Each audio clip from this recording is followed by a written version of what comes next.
अस्सलाम वालेकुम students. Passive elements के हवाले से हमने डिस्कशन की लास्ट लेक्चर में। इससे पहले हमने रजिस्टर्स को देखा और रजिस्टर्स में जो जो चीज़ें यूज़ हुई, जिस तरह से रजिस्टर्स वाले सर्किट्स को हम एनालाइज करते हैं, वो सारा हमने डिटेल में देखा लास्ट 3 लेक्चर्स में। उसके बाद हमने बाकी 2 पैसिव एलिमेंट्स जिसमें कैपेसिटर्स और इंडक्टर्स शामिल हैं उनको काफ़ी डिटेल में स्टडी किया। सीरीज़ और पैरेलल में उनके कम्बिनेशंस देखे, उनके फार्मूलाज देखे, हम किस तरह से एक सर्किट को सॉल्व कर सकते हैं अगर उसमें कैपेसिटर्स हों सीरीज़ में और पैरेलल में कनेक्टेड हों। इसी तरह इंडक्टर्स के हवाले से भी हमने काफ़ी डिटेल में स्टडी किया था कि अगर सीरीज़ और पैरेलल में कनेक्टेड हों तो उन पर किस तरह से उसको सिंप्लीफाई किया जाता है सर्किट को। उसके बाद फिर अगर हम इन सर्किट्स के अंदर कोई डीसी सोर्स अप्लाई करें तो कैपेसिटर किस तरह से ऑपरेट करता है और इंडक्टर किस तरह से ऑपरेट करता है, इसको भी हमने काफ़ी डिटेल में स्टडी किया और इन सारी चीज़ों के ऊपर हमने एग्जांपल्स भी सॉल्व की थी।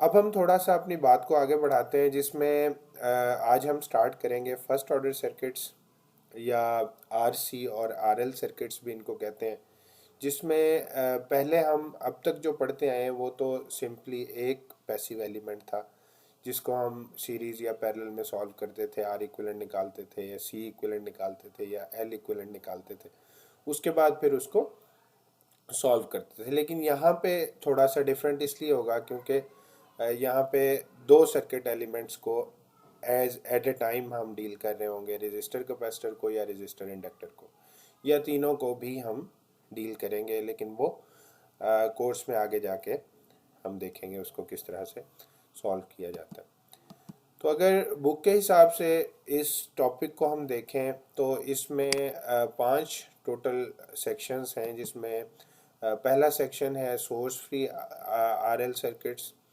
RC circuits, then source free RL circuits, उसके बाद unit step function, then step response of an RC circuit, then step response of an RL circuit. तो ये काफ़ी डिटेल में हम इनको स्टडी करेंगे। तो अपनी डिस्कशन स्टार्ट करते हैं कि अब तक हमने, जैसे मैंने पहले बताया कि 3 कंपोनेंट्स हमने यूज़ किए हैं, जिसमें सबसे पहले resistors, then capacitors, then inductors थे। और अब हम ऐसे सर्किट्स प्रिपेयर करेंगे या कंसीडर करेंगे जिनमें इनके कम्बिनेशंस होंगे 2 या 3 पैसिव एलिमेंट्स के। ठीक है, इसमें 2 टाइप्स हैं जो हम मोस्ट प्रोबेबली स्टडी करेंगे। First one is RC circuits, second one is RL circuits. तो ये जो सर्किट्स होते हैं इनको स्टडी करने का पर्पज़ ये है कि इसकी डिफरेंट एप्लीकेशंस हैं इलेक्ट्रॉनिक्स में, कम्युनिकेशंस में, कंट्रोल सिस्टम्स में। तो इसलिए हम इनको देखते हैं कि अगर ये कम्बिनेशन में आए तो इनकी फंक्शनिंग किस तरह से होती है। अब जिस तरह से हम पहले सॉल्व करते आए हैं कि सिंपल आप किरचॉफ रूल यूज़ करते थे या जो अभी हमने थ्योरम्स पढ़े वो थ्योरम्स अप्लाई करते थे, यहाँ भी हम ऐसे ही करेंगे। लेकिन उस टाइम पे जब हम कोई रूल अप्लाई करते थे या किरचॉफ लॉ यूज़ करते थे तो उस टाइम जो हमारे पास फाइनल इक्वेशन आती थी वो अलजेब्रिक इक्वेशन होती थी। जस्ट लाइक के अगर हमने कैपेसिटर के केस में, सिंपल रेजिस्टर के केस में हमने जो इक्वेशन ली थी वोल्टेज के लिए V is equal to I R, या करंट के लिए I is equal to V over R, capacitor के केस में हमने C is equal to I D V और डी टी। इसी तरह से इंटीग्रेशन की इक्वेशन थी करंट फाइंड आउट करने के लिए। फिर इंडक्टर के केस में हमने वोल्टेज को इंटीग्रेट किया और करंट को डेरिवेट किया। तो वो सिंपल अलजेब्रिक इक्वेशंस हम यूज़ करते थे। लेकिन अब क्या होगा, जब ये दोनों का कम्बिनेशन होगा तो यहाँ पे हम अलजेब्रिक इक्वेशंस को रिप्लेस कर देंगे फर्स्ट ऑर्डर डिफरेंशियल इक्वेशन से। ठीक है, जो हमारी फाइनल इक्वेशन बनेगी वो फर्स्ट ऑर्डर डिफरेंशियल इक्वेशन होगी, मींस के उस इक्वेशन की डिग्री 1 होगी, या फिर फर्स्ट डेरिवेटिव हम ले रहे होंगे जिस भी क्वांटिटी के अगेंस्ट हम फंक्शनिंग कर रहे होंगे। वो हम देखते हैं आगे जाके किस तरह से इसको सॉल्व करते हैं। अब शुरू से हम पढ़ते आ रहे हैं कि 2 तरह से एक्साइटेशन हो सकती है। एक टाइप ये है कि आप सिंपल रेजिस्टर कैपेसिटर को आप रखें और कोई एक्सटर्नल सोर्स इसमें इन्वॉल्व ना हो। ठीक है, यहाँ पे देखें आप, the first way is by initial conditions of the storage element. ठीक है, in the circuit, in these so-called source-free circuits, we assume that energy is initially stored in the capacitive or inductive element. Means के जो initial conditions के दौरान आपकी capacitor के अंदर charge store हुआ या इंडक्टिव एलिमेंट के अंदर चार्ज स्टोर हुआ, वो चार्ज बेसिकली आपके सर्किट को इग्नाइट करेगा या उसी चार्ज के थ्रू आप उस चार्ज को डिसिपेट करवाएंगे, उस चार्ज को डिके करवाएंगे, उसी से आप अपने सर्किट को एक्साइट करेंगे। और जो सेकंड वे है, the second way of exciting first order circuits is by using independent sources.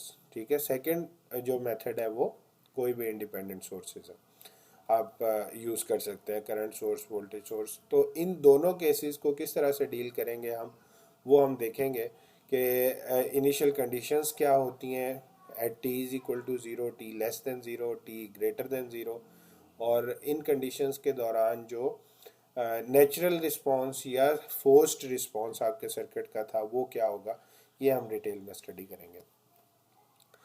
तो स्टार्ट करते हैं जी।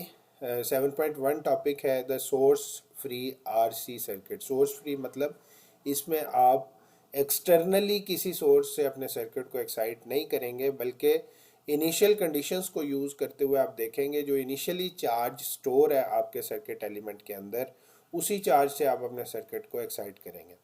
ठीक है, तो आरसी का मतलब है रेजिस्टर और कैपेसिटर इसमें कनेक्ट होगा।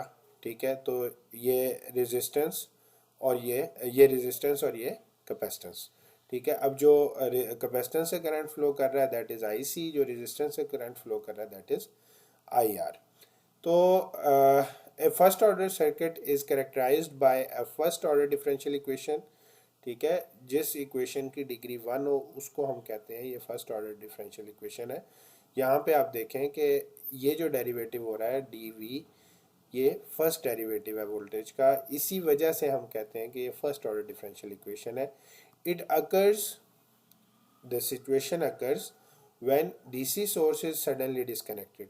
ठीक है, अब ये है कि इनिशियली डीसी सोर्स कनेक्ट था, ठीक है, लेकिन एक सर्टेन टाइम पे आके वो डीसी सोर्स आपका इनिशियली आपका डीसी सोर्स कनेक्ट था जिससे आपने अपने इंडक्टिव या कैपेसिटिव एलिमेंट को चार्ज किया, उसके बाद आपने उसको रिमूव कर दिया।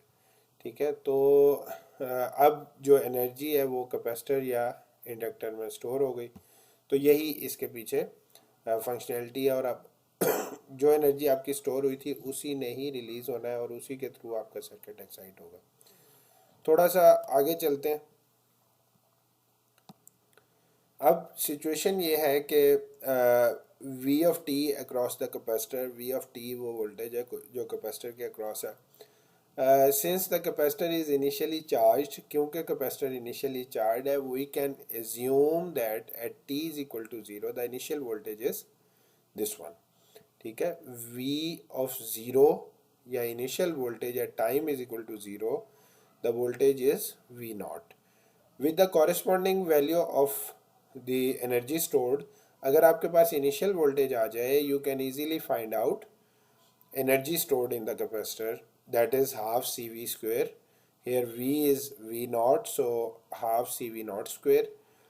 अप्लाइंग KCL, अब आपके पास वोल्टेज आ गया इनिशियल, energy stored आ गई initially, then you have to find out current, that is basically in this figure you can see that if you apply KCL at this node, no current is entering in this node, so it is 0. Two currents are leaving this node, IC and IR, so it will be current entering is equal to current leaving.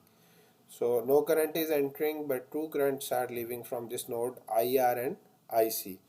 And as we know by Ohm's law, IR is equal to V over R and IC is equal to C dV over dt. So replace values of these two currents and you will get this first order differential equation. And further, if you get this equation, then you have to resettle this equation, in which you will divide it by C. If you divided by C, ये C से cancel हो जाएगा, V over R C आ जाएगा is equal to 0 divide by C, ये value ख़त्म हो जाएगी। और अगर इसको रीशफल करें दोबारा से, D V over D T plus V over R C is equal to 0, ये वो फर्स्ट ऑर्डर इक्वेशन है जिसकी हम बात कर रहे हैं, जिसकी वजह से इनको फर्स्ट ऑर्डर आरसी सर्किट्स कहते हैं। ठीक है, since only the first derivative of v is involved, to solve it we arrange the terms as, v की टर्म्स को आप एक तरफ ले गए और बाकी सारा आपने dt की तरफ ले गए, तो ये -1 over R C D T D V over V. तो अगर दोनों साइड पे आप इंटीग्रेट करेंगे तो it will give you ln of v is equal to minus T over R C plus ln of a। ठीक है, अब यहाँ पे जो ln ऑफ a की वैल्यू है ये है इंटीग्रेशन कांस्टेंट। फर्दर आप देखें जो ln की टर्म्स हैं उनको आप इस तरह से लिख सकते हैं by using natural log rules, और is equal to minus T over R C. अगर आप ln को दूसरी साइड पे लाएं इक्विवेलेंट के, तो आप इसको e की पावर में लिख सकते हैं, और it will give you final equation like v of t is equal to A E minus T over R C.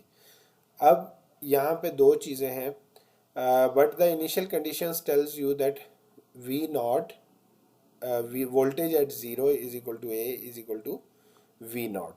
So you can replace a by this v naught and your final equation will be v of t is equal to v naught e minus t over rc.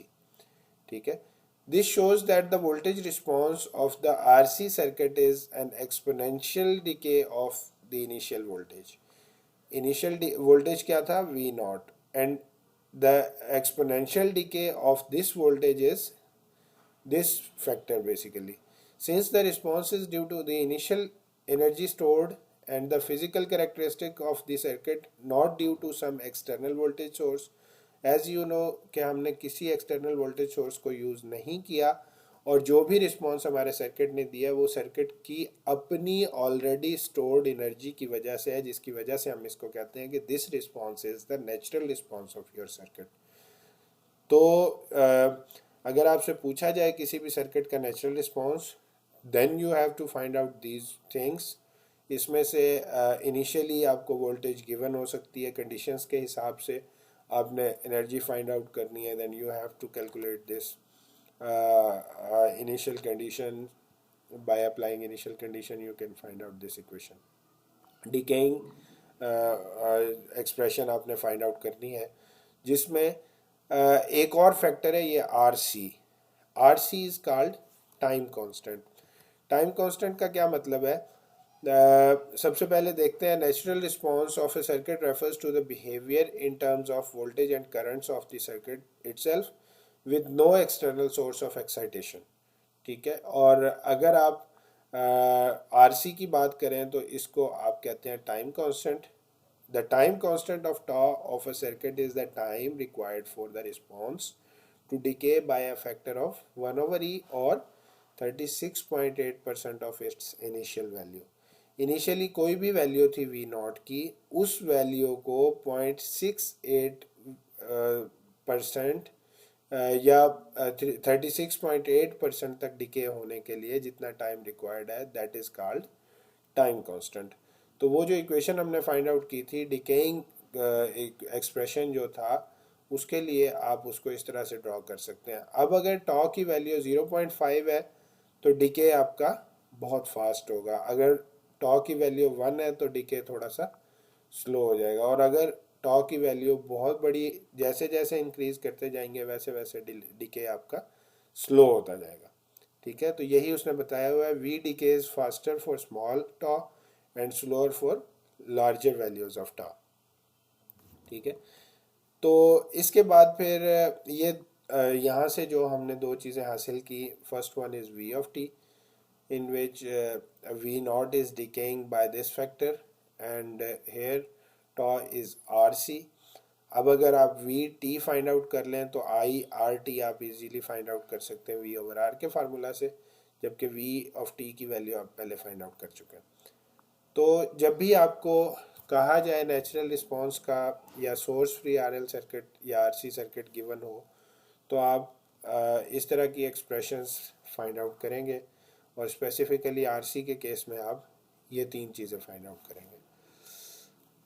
अब example पे आ जाते हैं। Example आपको given है जिसमें 7.1 example है in figure 7.5 figure में उसने बताया हुआ है कि सॉरी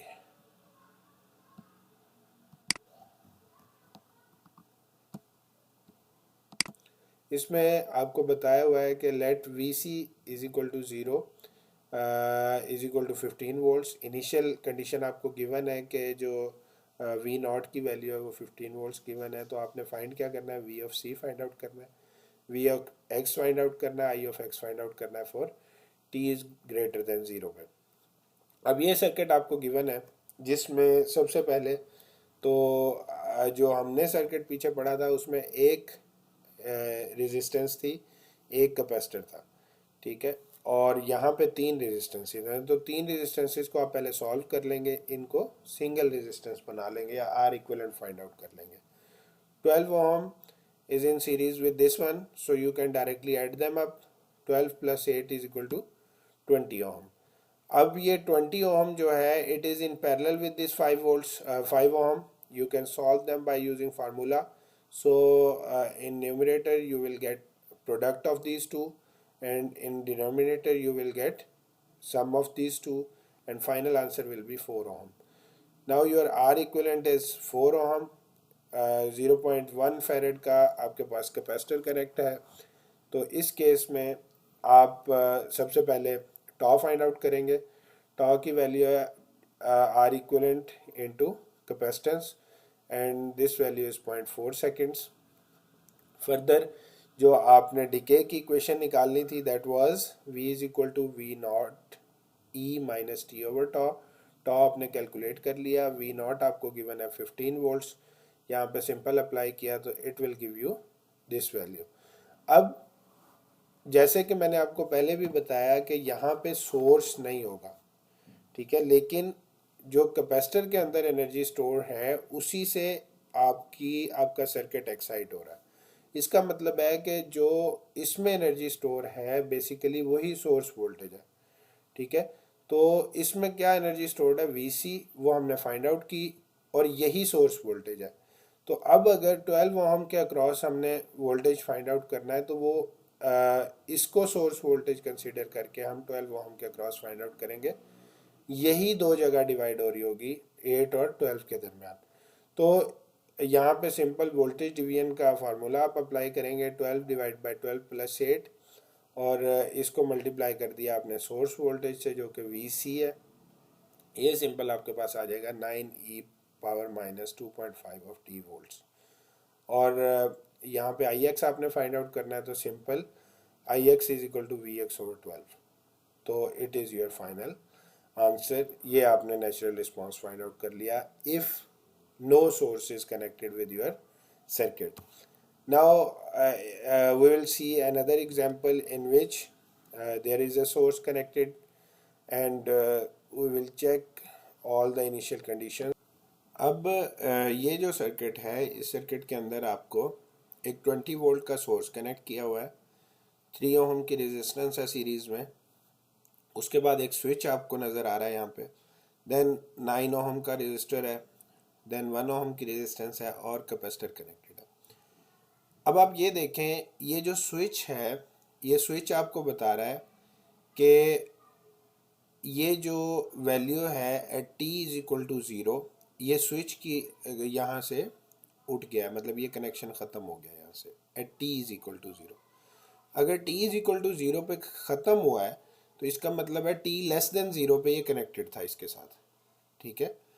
तो दो कंडीशंस बनेंगी, एक सर्किट वो होगा जब ये कनेक्टेड था स्विच, ठीक है, तो उसकी डायग्राम ये आ जाएगी जिसमें 20 वोल्ट्स भी आ जाएगा, 3 ओम भी आ जाएगा, 9 ओम आ जाएगा, 1 ओम आ जाएगा। लेकिन हमें पता है कि कैपेसिटर की कैरेक्टरिस्टिक है कि it acts as a open circuit against DC voltage. तो यहाँ पे ये जो कैपेसिटर है ये ओपन सर्किट होगा। तो t is equal to 0 minus पे मीन्स t लेस देन 0 पे आपका स्विच कनेक्टेड था और जो आपका सर्किट बनेगा वो ये सर्किट बनेगा। ठीक है, अब इस सर्किट में आपको इसको सॉल्व करना है।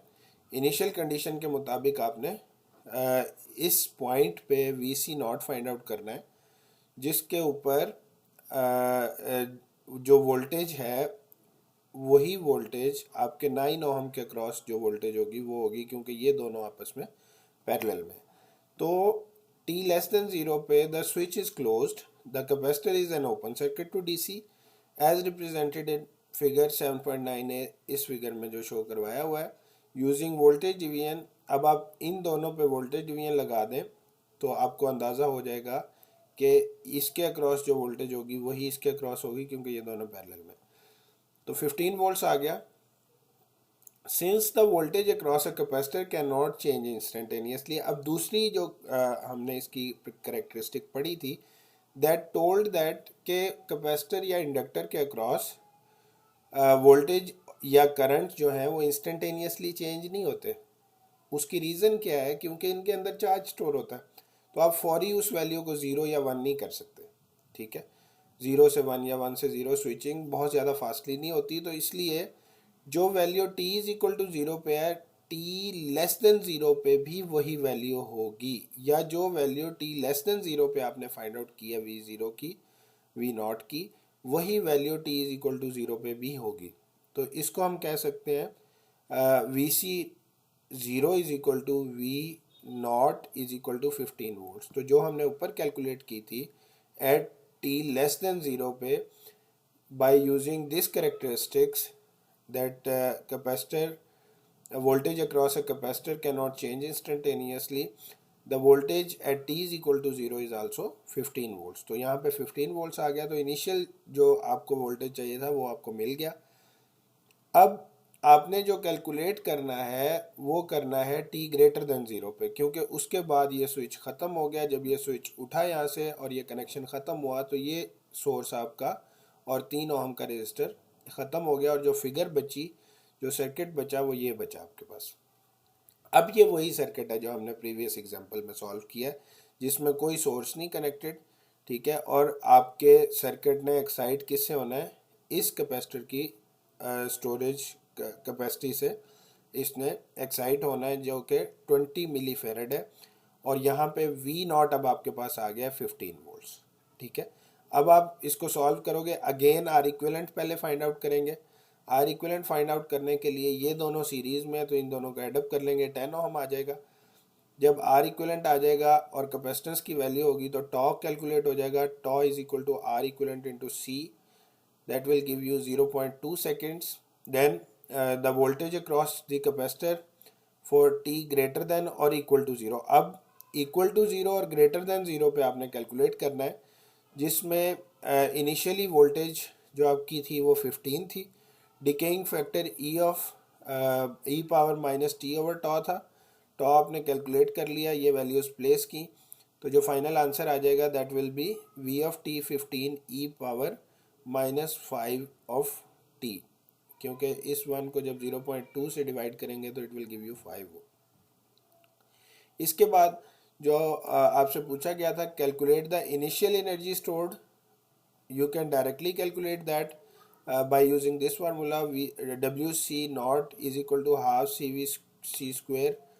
ये वैल्यू आपने फाइंड आउट की हुई है, इसको अप्लाई करेंगे तो it will give you final answer as 2.25 joule, और आप इसको इजीली सॉल्व कर सकते हैं। सिंपल आपको ये पता होना चाहिए कि ये जो स्विच है एक्चुअली ये किस तरह से ऑपरेट कर रहा है। अगर ये एरो डाउनवर्ड्स होता तो इसका मतलब था कि पहले ये कनेक्शन ब्रेक हुआ था, लेकिन जैसे ही टी इज इक्वल टू 0 हुआ ये कनेक्शन आपका कनेक्ट हो गया। ठीक है, तो उस केस में ये चीज़ आपकी बिल्कुल उल्ट हो जाएगी, मीन्स के पहले आप वो कैलकुलेशन, वो सर्किट लोगे जिसमें ये कनेक्टेड था और कनेक्टेड नहीं था, और बाद में क्योंकि एरो डाउनवर्ड्स था ये वाला एरो, तो ये कनेक्ट हो गया। ठीक है, तो सिंपली आरसी सर्किट्स को दो तरीके से आप सॉल्व कर सकते हैं। एक तो अगर उसमें कोई सोर्स कनेक्ट हो इनिशियल कंडीशंस को यूज़ करते हुए, और दूसरा जिसमें कोई सोर्स कनेक्ट ना हो और सिंपल आप एक्साइट कर रहे हैं अपने सर्किट को by using the storage energy stored in the capacitor और capacitive element. Thank you for this lecture.